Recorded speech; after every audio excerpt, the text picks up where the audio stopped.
Making this film has been a big challenge and a crazy adventure actually.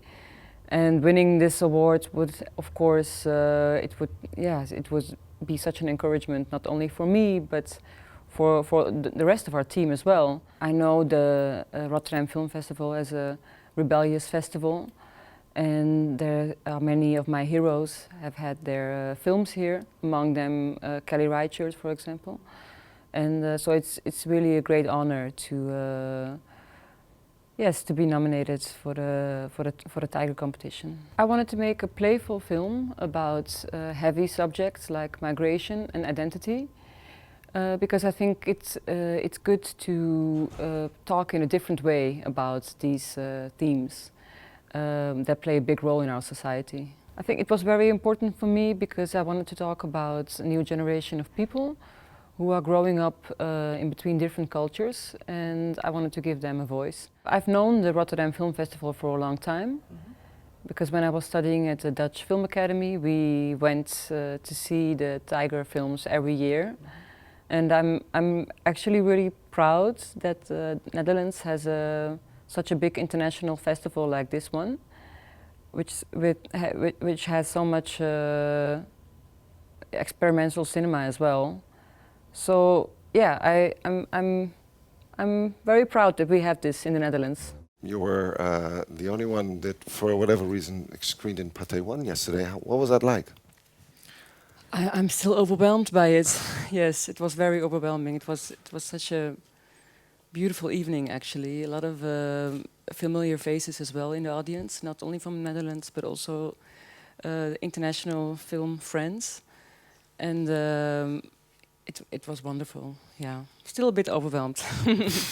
There was a nice moment yesterday where your lead actress, she said hi to me and said, "Well, this is actually weird because I'm still in the middelbare school." She just turned 18, I think. There's something familiar about finding cast. You've said it before, but can you please say, how did you find this amazing actress? It was quite difficult because we needed a girl that was Dutch and Bosnian, just like myself, and there aren't that many Dutch Bosnian people walking around.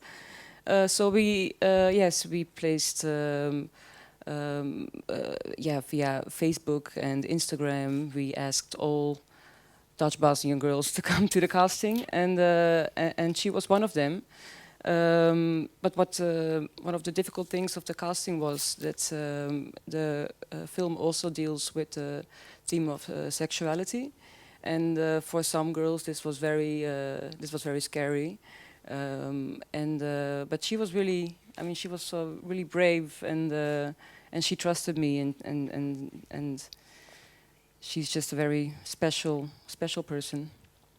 For those that haven't seen the film, can you shortly set up the film and maybe reference how much of that is your own history or how much of that is just your statement on being between two nations, maybe?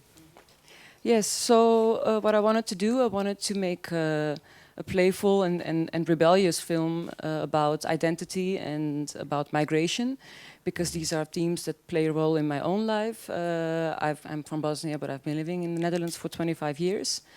And so I tried to capture this kind of schizophrenic feeling through the art of cinema. And I did this by telling a story of a young girl that goes back to, she's a Dutch girl, and she goes to Bosnia, because Bosnia is the country where her parents were born, and she spends a summer there.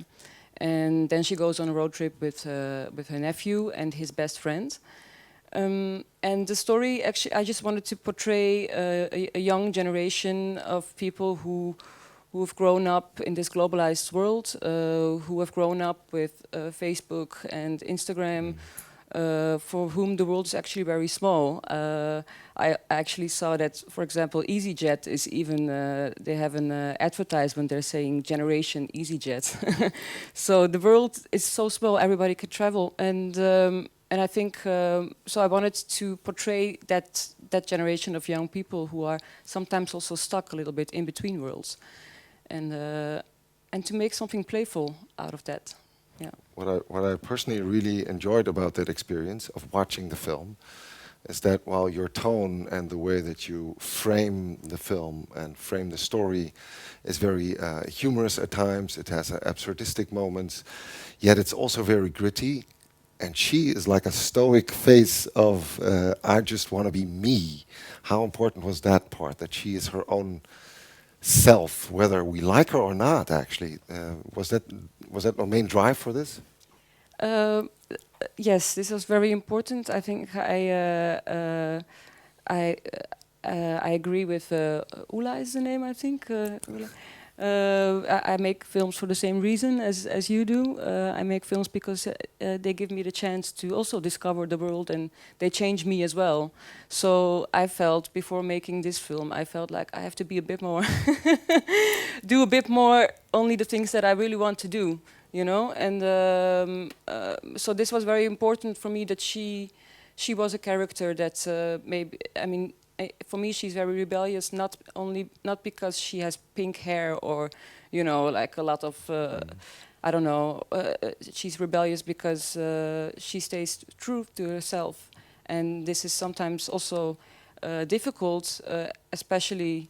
I mean, especially when I'm dealing with a film about migration, for example. We are used to talk about this theme in certain ways. So this is one part of the story. The other part of the story, why she's so stoic, is because I really wanted to use the film form to add a different layer to the storytelling. So the plot is a very simple plot. The plot is actually not that important to me. The form is very important to me. So I wanted to use humor and alienation to show that the world that I'm portraying is constructed by me.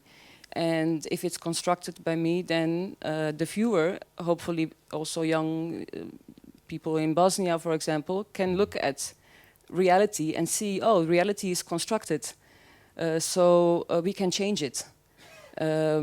So this was very important to alienate, because I'm also portraying Bosnia, and Bosnia is also going through a lot of difficulties, especially for young people.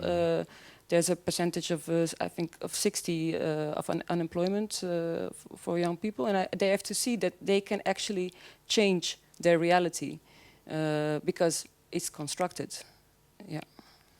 So actually, what you're saying, if the film has changed you also to be even more outspoken for who you are, what's next, Ena? Ooh. Yeah. What's next? What my next film is, or? Well, no, you don't have to say what your next project is, but the interesting part is that by making the film, you just said you're actually changed as a filmmaker as well. There's an experience that you go through. It cannot be whether you're working on for 5 years or 6 years, or it changes you as a person. And when you find something that this is actually what I want to do, it can be an encouragement or a discouragement of saying this is what my next direction will be. Well, one of the big lessons I learned from this film is that sometimes you make decisions that really feel good, but not everyone around you can understand it at that moment. And it's so that's why it's also very important to have good producers that do understand you, but not the whole world can understand it. So, for example, when we were in Bosnia, we were, you know, sometimes there were crew members who were thinking, why are you making these ridiculous, you know, jokes about some very serious things? And now, a year later, people actually anticipate to see the film, and they, you know, they feel that they can be liberated. Not only in Bosnia, but I mean, this goes for. So this is what I learned through this film, that sometimes that you really have to stick to the thing that feels good, and then maybe it takes a year or maybe even longer before you understand why exactly. So maybe to be a bit more stubborn. But this was my personal lesson, and yes, and I for my next project I'm definitely going to. I'm making a period piece, a period film for my next film, and I'm definitely going to go a step further with this combining the form and the narrative. Yeah.